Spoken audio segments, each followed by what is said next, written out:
rule for questions. The chair now recognizes the gentleman from Louisiana, Mr. Johnson.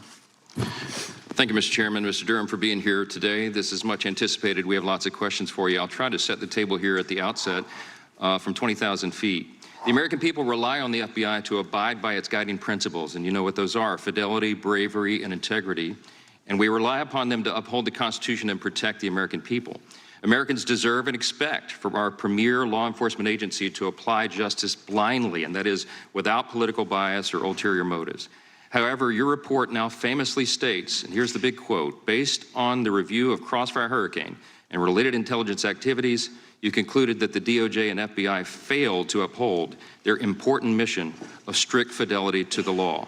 There's no other way to put this. The report illustrates egregious actions on behalf of the FBI that have further eroded faith in our institutions.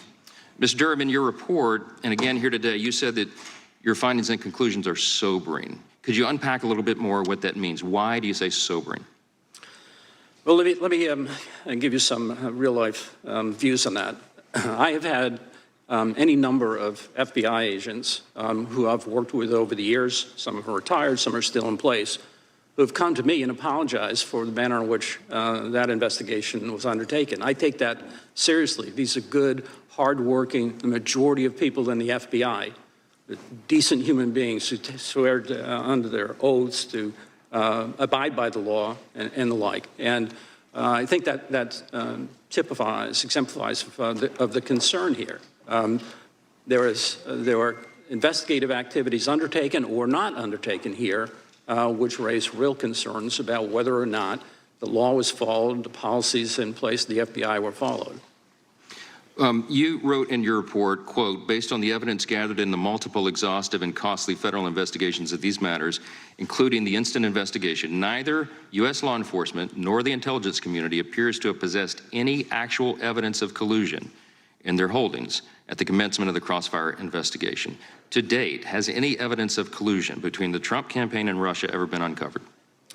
I mean, there is information, obviously, in the report that was prepared by Director Mueller and whatnot. But as to collusion or conspiracy, I'm not aware of any. And let me stop you. When the FBI opened Crossfire Hurricane, that's the issue at hand, it did not have any information that anyone in the Trump campaign had ever been in contact with Russian intelligence officials. Isn't that right?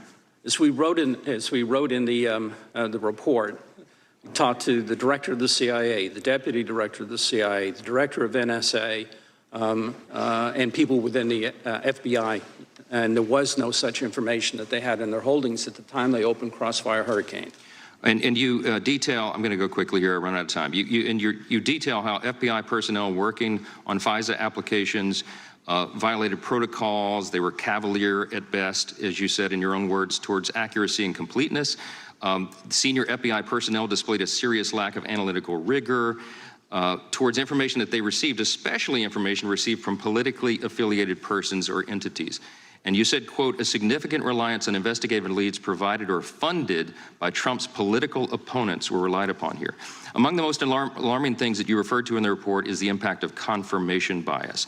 And you said in your report at page 303, that's defined as, or it stands for, the general proposition that there is a common human tendency, mostly unintentional, for people to accept information and evidence that is consistent with what they believe to be true. But sir, here, this wasn't innocent, unintentional human tendency, was it? It was overt political bias, was it not? Peter Strzok, for example.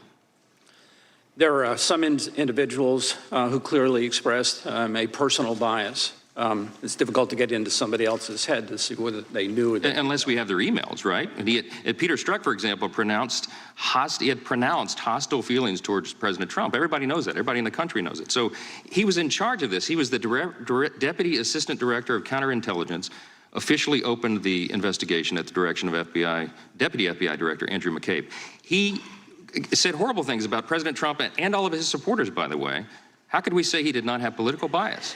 Yeah, I know that it clearly reflects a personal bias that he had. I'll leave it to others and the facts that are set out in the report as to whether that's political bias, personal bias, but there's clearly bias. What we know now is the FBI and the DOJ have been turned into activated political weapons against citizens and even a former president because of their opposing viewpoints, sir.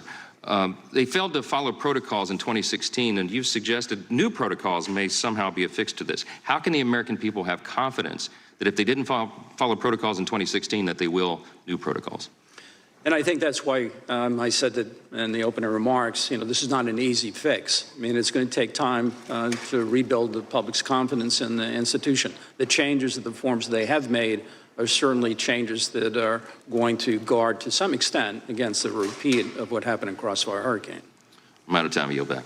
Gentleman yields back. The chair now recognizes the gentleman from New York. Mr. Durham, can you pull that microphone real